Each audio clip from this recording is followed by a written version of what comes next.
Hey, I'd like to welcome you to another episode of the Garrison. Today we're going to talk about the 13th Virginia. It was a Continental Line unit that you guys have actually talked to us about on the Garrison Facebook page. So again, this is another video to kind of put the two together. The questions that we've been receiving are primarily about the uniform. You know, hey, we're interested in joining, so what accoutrements do we need, what clothing do we need, etc., etc. So this first episode, there'll be a couple installments pertaining to the 13th impression. This first episode is primarily about the clothing. So let's start from the bottom, work our way up. Buckle shoes. I would prefer, my own preference, rough side out, but these are my shoes and they're smooth side. So just, you know, a good pair of buckle shoes. If you get a chance to go to our Facebook page, we'll start posting different vendors that we've had success with, and maybe some vendors that we've kind of maybe would recommend you shy away from. But the shoes are very important, of course, because your feet hurt and you're having a bad weekend. And the shoes that we get, we always make sure that we get a set of heel plates to go with them. Heel plates will save that sole and you'll get a whole lot more use out of your shoes. Shoes are one of your, as far as clothing goes, are one of your more substantial investments. So, moving on up the body, stockings. This impression, military overalls are acceptable. The Gator overalls, they're a little bit harder to make, a little bit harder to come by. So, of course, we'll also recommend and approve a linen set of breeches, a linen shirt. We would request that the shirts be made more period to the new documentation of the small cuffs, the small bands there, wristbands there, with sleeve buttons. And of course, a sleeve button is simply two buttons affixed together that go through two buttonholes. There's no buttons attached to the sleeve at all.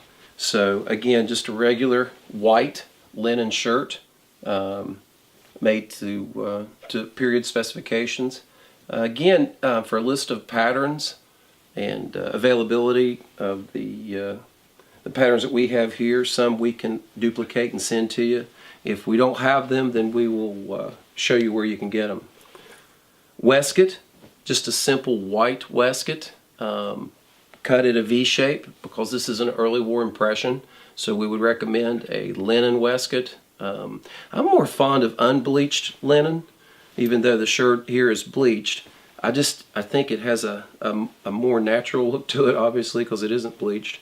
But I think it looks more period as well, too. That's just personal preference. I failed to mention, too, that Gator, with the Gator Trousers, of course, you wouldn't use garters. But garters would be pretty essential with stockings. So with your stockings, of course, you gaiters below the knee and buckled appropriately. Neck stock, horsehair neck stock, linen neck stock. There's a lot of acceptable variations for this early war impression for the 13th. And that's one of the reasons why we chose to do the 13th, that plus the fact that 13th served in our area and pulled recruits from our area, which would be Charleston, West Virginia, West Augusta County, Western Virginia. But a linen neck stock, horsehair neck stock, or even a cravat until you can acquire this, or we can help you make one. Hat. There's two style of hats that we would recommend. One would be a simple Virginia contract hat. It's just a three-sided hat, cocked over the left eye as such, tied with linen string. Very simple, one of the cheaper, if not the cheapest hat to make. No cockade, no fancy adornments, just a simple Virginia contract hat. Round hat, pulled up on the side or pulled up in the back. Buckle adornment if you choose. There is some pretty substantial documentation on these round hats, and I call them round hats because the brim is simply round. We would prefer round blocked, which we can get into that in a later episode. We're actually going to block a couple hats and show you how that's done. So, most importantly, regimental coat. Regimental coat. This coat is made from Woolrich wool. It's what was the only thing available at the time. We wanted to order our wool there with K&P, but they did not have this yellow in stock. So we went ahead and went with Woolrich. I've been pretty happy with it. After it's worn a while and fluffs up, I think it does a pretty good job, pretty successful presentation. The coats of this time, this early war impression, were contract coats, meaning that they were made, by contractors in the colonies to outfit the Continental Army as quickly as possible. They're unlined, fake lapels, fake cuffs, and fake collar.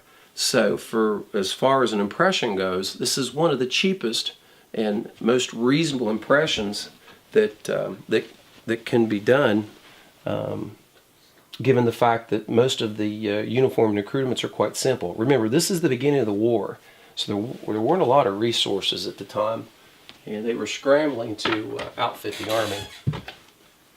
Okay, this is not a rifleman's frock. This is a hunting shirt. There's plenty of documentation to support that. There's actually some really nice articles out there that we can refer you to through the Garrison Facebook page about the proper fit, cut, and manufacture of a hunting shirt. Small cuffs again with the wristbands made like they're supposed to be made there. And of course unbleached linen.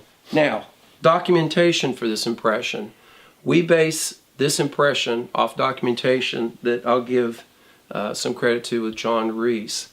The article on it can be found at inj.org, and they're coats that were contracted for the 1st New Jersey and 5th Connecticut. Those coats were, this is exact replica of those coats in that article. So for further documentation, you might want to refer back to that website there and check it out. It's a really, really good article about the fit and wear and cut of that style of coat, which is actually a coatee.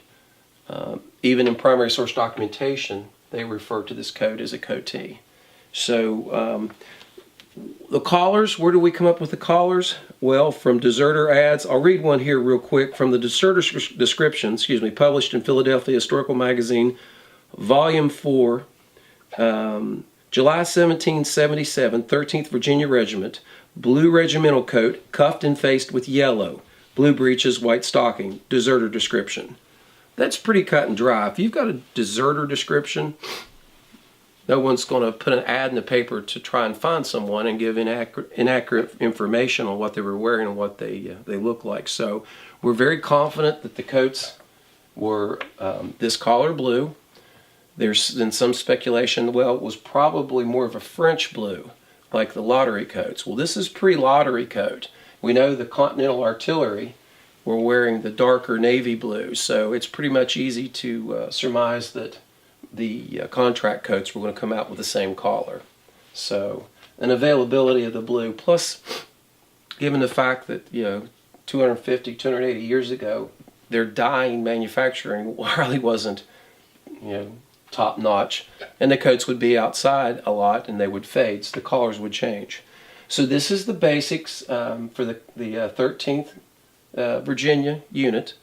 Again, in the next video, we'll talk about accoutrements and weapons.